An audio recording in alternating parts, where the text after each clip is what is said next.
Tinanong mga kababayan yung ating Pangulong Bongbong Marcos ng mainstream media tungkol sa petisyon ni Ongab sa ni Vic Rodriguez laban sa 2025 GAA na gustong i-declare na unconstitutional kasi may mga blank items niya. Sabi ng mainstream sa kanilang tanong, ano niya Mr. President? May contingency plan yung ating gobyerno in case paboran yung mga petitioners. Sagot ng ating Pangulong Bongbong Marcos, siguro, sabi nga dito sa amin, iuyam-uyaman na. Inis na siguro yung ating Pangulo sa destabilization na ginagawa ng mga Duterte, ang kampo ng mga Duterte. Wala niya? No. We shut down everything niya. Sarado ang gobyerno.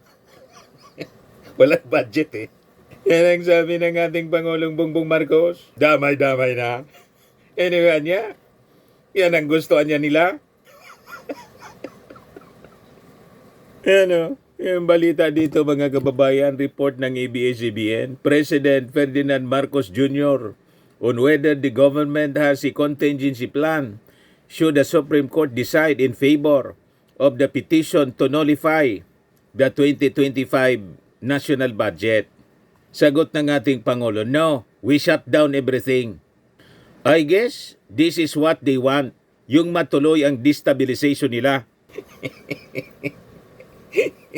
Yan na, Mr. Maravillas, talagang ganyan ang mangyayari. Yan ang sabi ng ating Pangulong Bongbong Marcos. Pero sabi ng mga alam naman natin, unang-una, malabo na paboran mga kababayan yung petisyon. Kasi sabi nga po ni Chis Escudero, first time niya na mangyari na yung BICAM report i-declare na unconstitutional.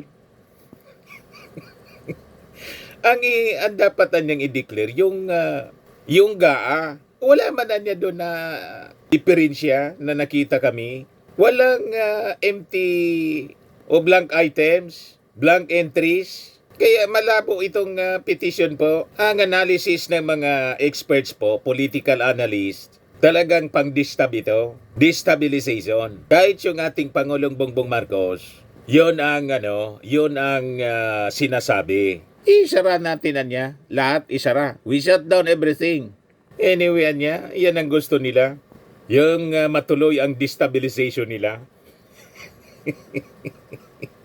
Pag nangyari yan mga kababayan, pati yung Supreme Court, walang pangsweldo. Sasarasi yung Supreme Court. O, di ba? Kukuyugin ng lahat ng mga opisyal at empleyado ng gobyerno na hindi sisweldo. Kakalad ka rin itong si Ungab, si Vic Rodriguez, pati si Digong at si Sara Duterte. Kasi sila yung pasimuno niyan. Gustong tablahin mga kababayan kasi ito yung analysis niya analysis mga kababayan ni La Union Congressman Paulo Ortega. Gusto nilang isabotahe itong 2025 national budget kasi tinanggalan ng 1.3 billion yung budget ni Sara. Ang itinira mga kababayan 733 million. Sabi nga natin, buti nga tinirhan. Dapat nga 1 peso lang ang itinira. Zero budget nga dapat. Kasi hindi niya maipaliwanag yung paggastos mga kababayan ng pera ng bayan. Pero tingnan ninyo, yung Congress binigyan pa rin siya ng 733 million. Ang gusto nilang mangyari, tablahin yung ating gobyerno, yung ating administrasyon, itong 2025 budget. Kasi ang mangyayari niyan, halimbawa lang, ninolify yung budget ng Supreme Court, pinaboran sila yung mga petitioners. Reenacted budget po ang mangyayari. Sa reenacted budget, yung budget 2024 ang susundin para hindi maparalyze yung ating gobyerno po, yung operations ng gobyerno. Ang Office of the Vice President, sa 2024 budget, may 1.8 billion.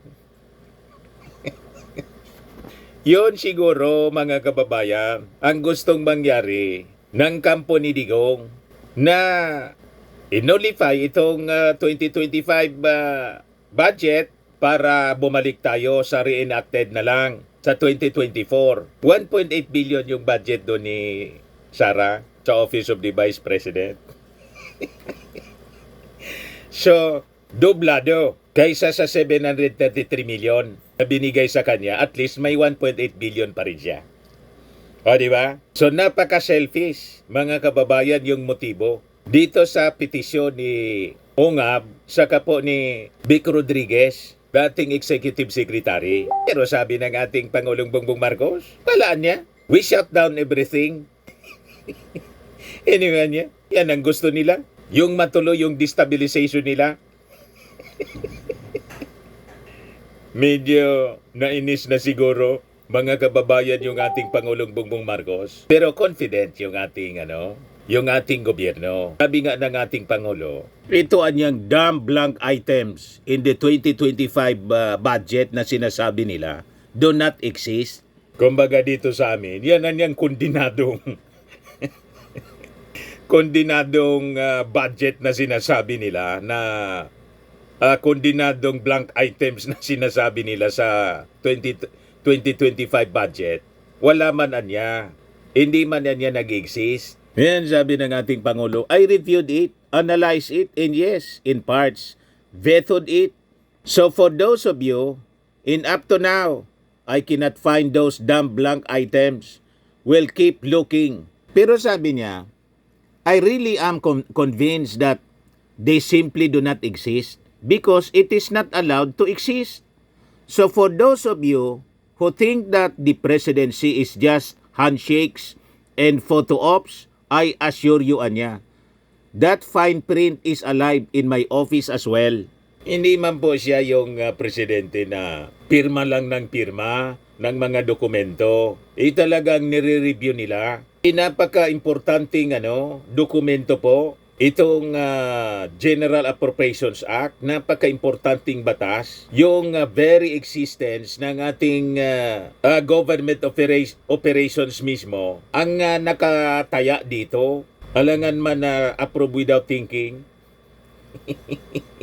So, nireview mga kababayan ng mabuti. Hindi lang po ng Palasyo Malacanang. Nandyan yung DBM, nandyan yung Department of Finance, mismong yung Baycampo, other than yung mga critics ng gobyerno. Sila mismo ang nagpapatotoo. And in fact, pati nga si Risa Ontiveros, na hindi kalyado ng ating Pangulong Bongbong, nagsabi na wala mga niyang blankong items dyan sa budget. So ito, malinaw mga kababayan na destabilization. Mismo na yung ating Pangulong Bongbong Marcos kumbinsido na gusto lang na i-destabilize yung ating gobyerno. Kaya sabi ng ating Pangulo, kung yan anya yung gusto nila, we shut down everything. Sa inis ng ating Pangulong Bongbong Marcos, yun na yung sinabi. But anyway mga kababayan, sa interview kanina ng mainstream media, natanong din sa ating Pangulong Bongbong yung tungkol sa China na ngayon walang tigil sa pagreklamo sa presence ng Typhoon missiles. Sabi ng ating Pangulong Bongbong, I will return the Typhoon missiles if you stop West Philippine Sea harassment. Yan mga kababayan yung matigas na pahayag ng ating Pangulong Bongbong. So sabi ng ating Pangulong Bongbong, hindi ko anya maintindihan itong ginagawa ng Beijing. Bakit sila nagkukomento dito sa missile system?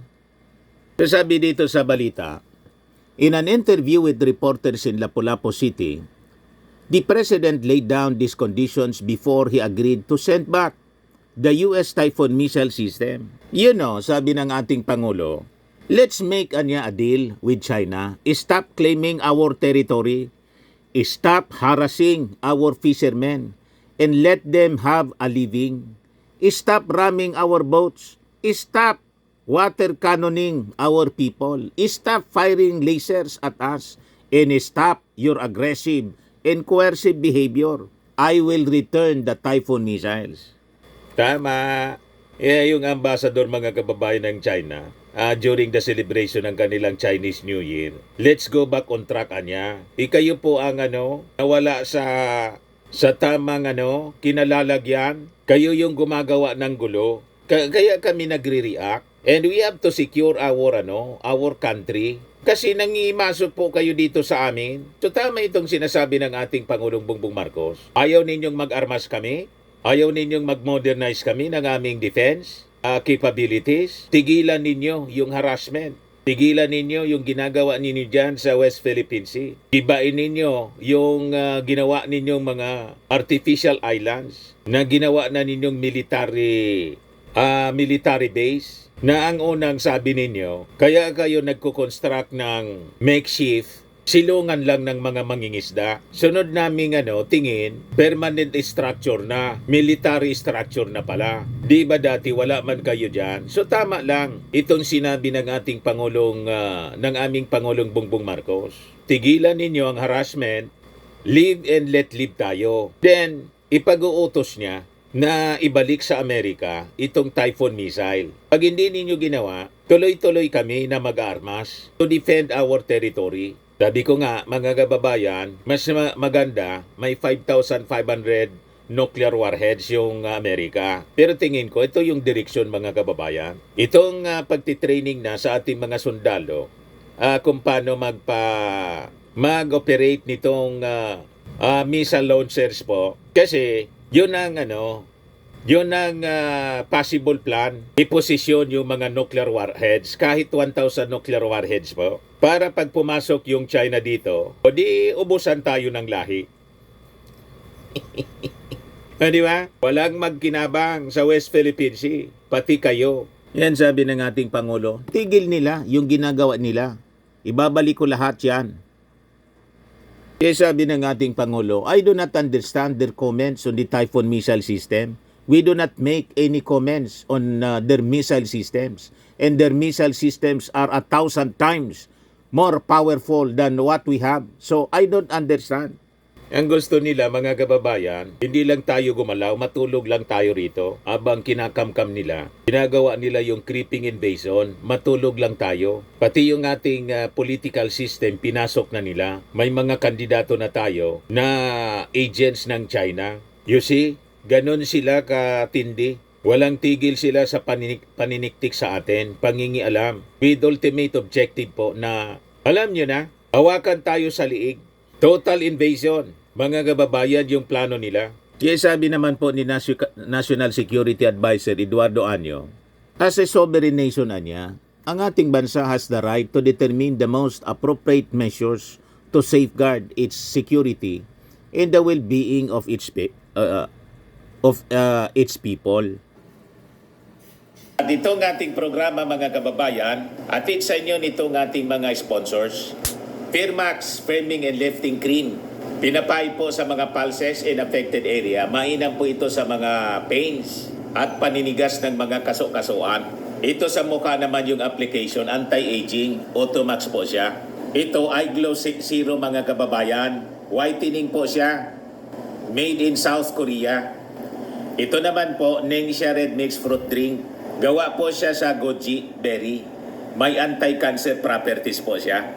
At sa mga naghanap po ng malinis and spacious fitness gym, pumunta lang po kayo sa aming Colossal Fitness Gym. May Grab car rental din po kami. At bills payment po sa aming office. At saka sa mga mahilig po sa mga imported bags, manood po kayo sa live selling ni Madam Aileen Rosales sa kanyang Aileen Closet po. Pati mga shoes, ito yung kanya po. Ito yung kanyang page. Kita ninyo, napakagandang mga online selling po siya. Si Madam Aileen Rosales. Cellphone number niya po 773-798-7816.